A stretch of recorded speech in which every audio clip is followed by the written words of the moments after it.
this bike. This is a bike. For a change, this video is actually about a bike. This bike. This is my 2015 Victory Cross Country, and this is my long distance bike. You can tell by how absolutely filthy it is. I use this to travel long distances, especially when I was commuting to California, 250 miles each way. And of course, you know, the comfort can't be beat on these Victory Cross Countries. And it's got all, you know, the nice creature comforts like cruise control, stereo, and all that. And it gets really good gas mileage, 50 miles to the gallon. Kind of hard to beat when you're traveling long distance. Today's topic is about the clutch. The clutch on this bike has gone out on me several times, and it's actually kind of a common issue with Victories. The clutch cables didn't hold up real well. And on this particular bike, since when I bought it, it was a wreck and had a damaged clutch, I put a heavier duty clutch spring in it, which means, of course, a little more tension on it, which my hand is used to, but also it wears out the clutch cables that much faster. So in this episode, and Carl, you're going to love this. Carl, this one's about motorcycles.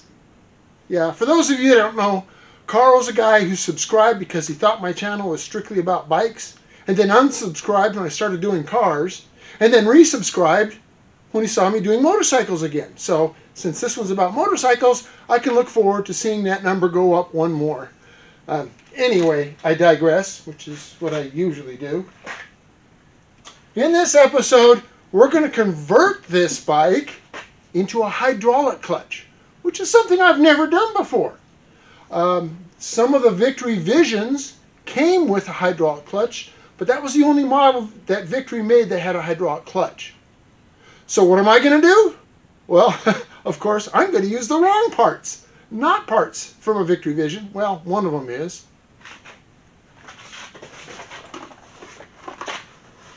I went online and I looked for a master cylinder, and of course, because I'm a cheapskate, well, the Victory Vision master cylinders are rather expensive. So I got one from Honda Goldwing, which also uses a hydraulic clutch. I don't know if the bore is the same diameter, but I'm sure it's close. This one was really cheap because it was broken, and if you'll notice, I kind of patched the area where the mirror attaches to it, so I can attach a mirror if I choose to. So this will be my master cylinder. The only part that is actually from a Victory Vision is the hose. And then as far as the slave cylinder goes, well, I did what I always do, went on eBay and bought the cheapest one I could find. It's a little bitty guy. I don't know if this has enough pull or stroke on it. Well, we're going to find out. So, stick around. Somewhere in a dusty, dirty back alley in western Arizona, not far from historic Route 66, is an old fart trying to cram a square peg into a round hole. He'll work on anything, just as long as it's got at least 2 cool wheels.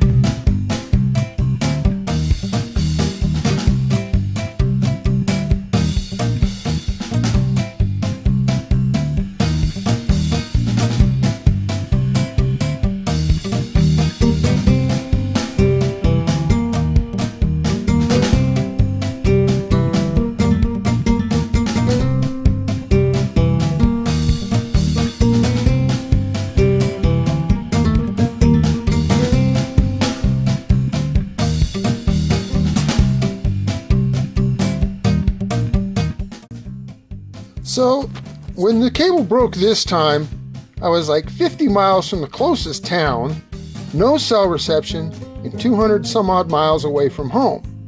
So what I did was I created a suicide clutch by using a pair of ordinary Vise Grips. Pretty handy, right? And it works, it's just that it's in such an awkward location, and in order to operate it, you only have one arm on the handlebars. Makes it really sketchy. But I made it home safely, and I've been in the habit of carrying a pair of Vise Grips in my saddlebag for just that reason. I've had the clutch cable break before, and I've had to use a suicide clutch to get home. Now, some of you guys out there are going to say, oh, my bike's got a suicide clutch. Well, Yeah, I mean, you can get used to it. It would take some getting used to, and it would certainly help, if the handle was up here somewhere, not way, way down here, so that when I go to reach for it, I got to kind of tilt my body, which throws my balance off, and of course, I'm old, so my balance ain't all that great anyway.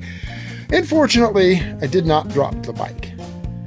Anyway, we're going to do away with the Vise Grips, and we're not even going to put a cable in it. We're going to put the hydraulic components I just talked about.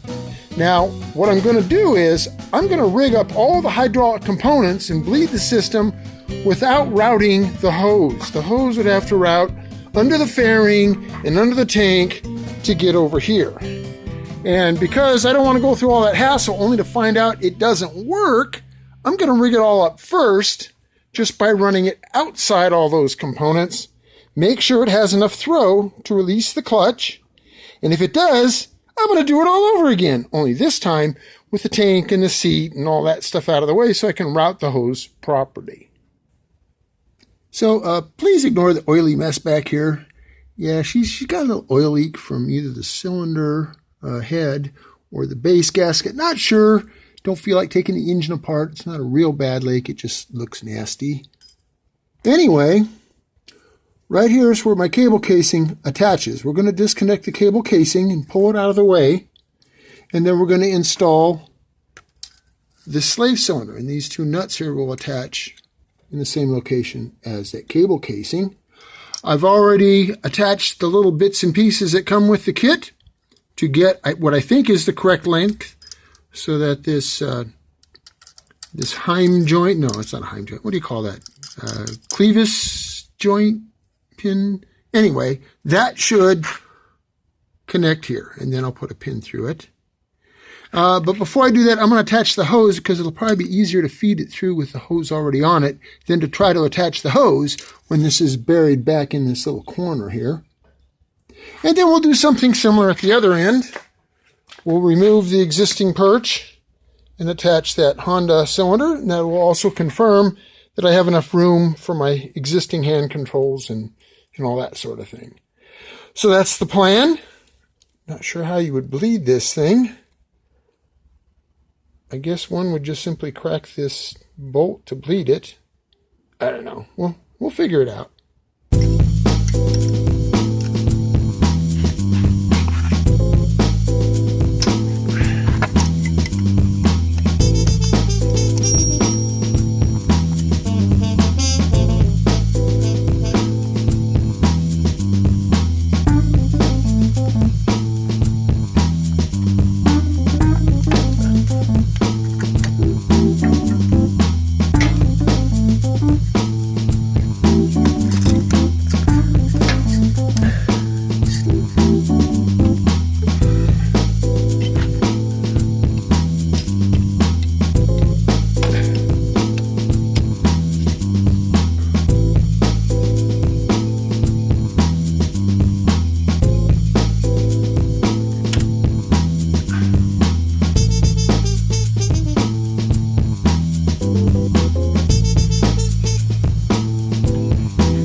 clearance issues already.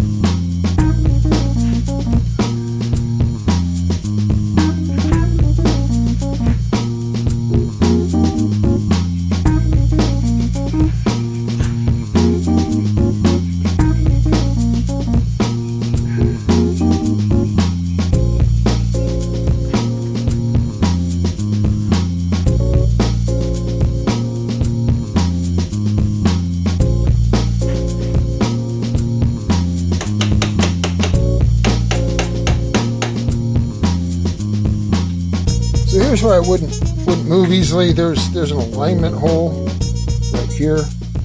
So once I prove that this is going to work, what I'm going to have to do is get in here and drill another hole so these will clamp down all the way. We only got to move it a tiny bit.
Alrighty, so I got it bled. It took a little while. I mean, this is a pretty long hose. Kind of goes all over the place, but it proved that the system will work. It's not much movement, but it may be enough. Pump it up a little here. So if this works, then what I'll do is I'll actually break down and buy the correct master cylinder, because this just isn't going to work out. I've got a spacer in here and it's still not clamped down all the way, and it's up against my hand controls and I don't have the full motion. So, but that makes it okay, because, well, I wasn't going to spend money on a $200 master cylinder if I couldn't make the rest of the system work. So that's the plan.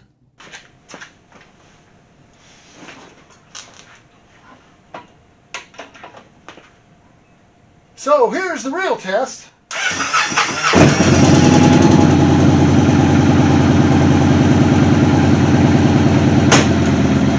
Here.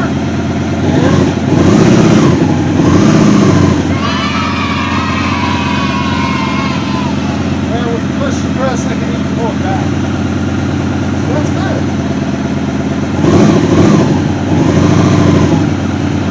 I like that. Alright, now I just got to round up the proper master cylinder. Heck, my hose is already bled. And like I said, I'm going to have to pull off the tank and probably the fairing. But that'll be a different episode. And that's it for this episode. Thanks for watching.